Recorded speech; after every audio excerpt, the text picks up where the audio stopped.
Bien-aimés, soyez bénis dans le beau et précieux nom de notre Seigneur Jésus-Christ de Nazareth, celui qui garde, qui veille sur nous.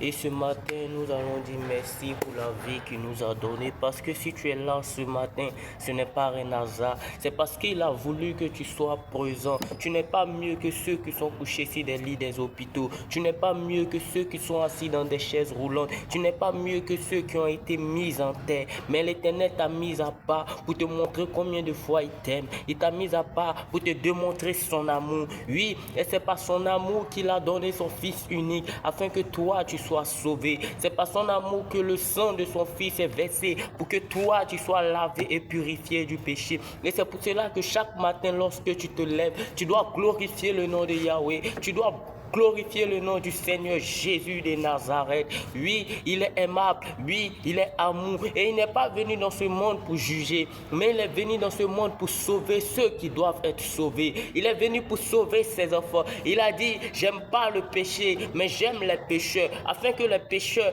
puissent se repentir. Et oui, si tu es pécheur ce matin, l'Éternel t'étend la main et te donne encore la chance de te repentir.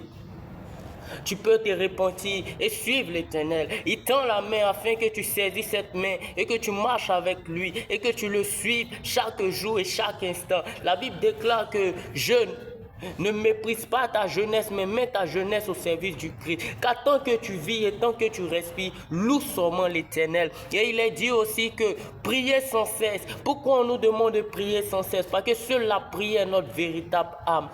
Si toi, en tant que chrétien, en tant qu'enfant de Dieu, tu dois mettre en tête, en conscience que la prière peut te sauver de toute éventualité. La prière peut te relever de toute chute. Oui, c'est vrai que deux fois tu vas rétrograder, deux fois tu vas chuter. Le péché va te saisir, mais ne baisse pas les bras, mais il faut te lever chaque instant. Il faut te lever chaque jour dans la prière, parce que le Saint-Esprit te conduit, parce que le Saint-Esprit est avec toi. Et il ne va pas permettre que tu sois à terre. Il ne va pas permettre que tu chutes. Il ne va pas permettre que les gens te rabaissent. Il dit, tu ne seras pas à la queue, mais toujours à la tête. Non, jamais à la queue, toujours à la tête. Tu seras au devant de tout. Tu seras là où les gens ne peuvent pas entrer. Toi, l'Éternel va te permettre d'y entrer, d'y accéder. Là où on dit, lorsque tu rentres, tu meurs. L'Éternel va te permettre d'entrer là-bas, mais tu vas ressortir vivant.